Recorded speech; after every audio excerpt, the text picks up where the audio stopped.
Bonjour à toutes, bonjour à tous. Un seul match cette nuit au programme WNBA. C'était le match entre Connecticut et Chicago. Deux équipes voilà, qu'on commence à bien connaître sur cette saison. Deux équipes qui jouent avec beaucoup d'intensité, beaucoup de cœur, beaucoup de volonté. Donc ça promettait une belle bataille, même si au classement, il y avait un certain écart avec la première place pour Connecticut et Chicago plutôt à la lutte pour les playoffs. En tout cas, ça a été un match plutôt plaisant de mon point de vue avec une victoire finale de Connecticut 83 à 75 dans un match qu'elles ont globalement maîtrisé, même si elles n'ont jamais été véritablement à l'abri. Elles ont quasiment tout le long été en avance au score, avec un avantage maximal qui était de 13 points au début de quatrième quart-temps. Mais une équipe de Chicago qui, comme à son habitude, n'a rien lâché et a fait preuve de beaucoup de bravoure et de courage pour revenir un petit peu sur la fin de match. Elles sont revenues à 4 points, vraiment voilà, à l'image de leur début de saison. Et voilà, elles ont fait preuve vraiment de combativité pour rien lâcher et s'offrir la possibilité d'y croire face à Connecticut, qui, on le rappelle, n'a pas perdu plus, enfin qui a perdu que contre New York, c'est là que je voulais aller, pardon, qui a perdu que contre New York, donc qui est vraiment une équipe extrêmement solide. Et on l'a encore vu cette nuit avec le duo Alyssa Thomas, Grenade Jones. C'était une belle bataille entre les deux secteurs intérieurs. À Chicago, il y a toujours Elizabeth Williams qui manque, qui est blessée. Je crois qu'elle a manqué son deuxième ou troisième match de suite. Elle s'était blessée en courant de match il y a quelques jours. Et du coup, bah, c'est la paire de rookies, Angel Ruiz, Camilla Cardozo, qui faisait face à la paire beaucoup plus expérimentée, Alyssa Thomas, Breonna Jones.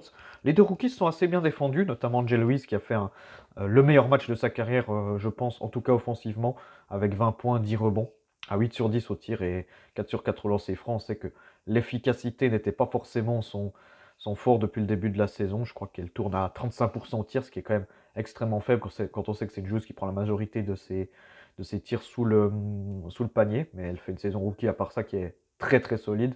Euh, Sauf erreur, je ne sais pas si elle l'est encore, mais il y a peu de temps, elle était meilleure rebondeuse offensive, si on peut dire ça comme ça. Donc, elle fait un gros match. Elle joue du coup plus de 36 minutes avec l'absence de Williams.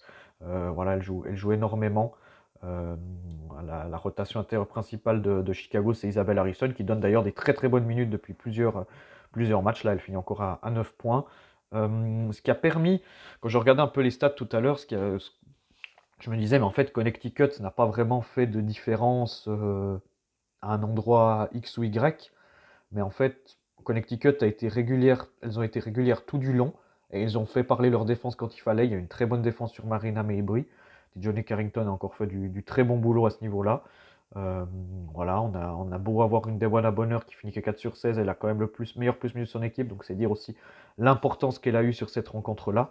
Et voilà, c'est un match encore une fois, où voilà, Connecticut ne shoot pas très bien, 45% au global, 21% à 3 points. Mais par contre, elles vont provoquer des fautes, elles sont dans l'impact. Elles shootent 13 lancers francs de plus que Chicago. Et elles en mettent 85%, donc 24 sur 28 au final.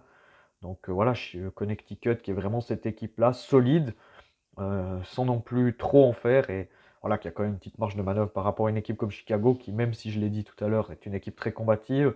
Voilà, ça suffit pas trop. On a Kennedy Carter qui a fait une très bonne première mi-temps, une très bonne entrée. On l'a nettement moins vu par la suite. Elle finit à 10 points, à 5 sur 11 au tir. J'ai malheureusement pas ses stats en deuxième mi-temps, mais à mon avis, on l'a pas, de mémoire, on l'a pas tellement vu. Et donc voilà, c'est une équipe de voilà, Connecticut, le Sun, qui continue j'allais dire à rouler sur la ligue. C'est pas le cas parce que le New York est vraiment pas loin. Mais voilà, Connecticut qui continue vraiment son excellent début de saison avec Alyssa Thomas qui au passage n'est pas sortie une seule seconde de la rencontre. Voilà, on a eu 9 joueuses qui sont rentrées. On a Nelson Ododa qui a joué 15 minutes. On a Tiffany Mitchell qui en a joué 22. Mais autrement, voilà, ça a tourné assez court. Breonna Jones joue 25 minutes, donc elle est toujours un petit peu en restriction. Elle a eu aussi un petit peu des problèmes de faute. Elle a dû faire face quand même, comme je le disais, assez solide. Pour revenir un peu sur Chicago et Camilla Cardozo notamment, qui en a quoi, 4-5 matchs maintenant joués. Moi, je trouve que c'est pas si mal. C'est peut-être mieux on se pouvait attendre. Moi, je trouve qu'elle manque encore un petit peu de confiance. On sent que, je pense, l'épaule, je crois qu'elle était blessée à l'épaule, c'est pas encore le top du top, mais il y a des bonnes choses. Elle est presque en double-double avec 3 contres. Elle a le pire. Malheureusement, elle a le pire plus-minus. Voilà, je pense qu'elle manque un peu de confiance, que ce soit sur ses mouvements offensifs. On sait que c'est très brut, hein, c'est très proche du panier, mais je pense qu'elle pourrait rajouter ouais, 4, ouais, 2-3 paniers de plus, on va dire. Et défensivement aussi, même si elle a un bon impact, de par sa taille aussi, ça dissuade forcément. Elle peut encore mieux faire, je pense, mais c'est plutôt positif. Chicago qu'on est à 2 défaites d'affilée, mais là, elles étaient clairement dans le match et ça reste une très bonne prestation de leur part malgré la défaite. Donc voilà, c'est ce que j'ai pensé de la nuit WNBA qui était donc axée que sur un seul match avec la rencontre de Connecticut et Chicago. Bonne journée à toutes, bonne journée à tous.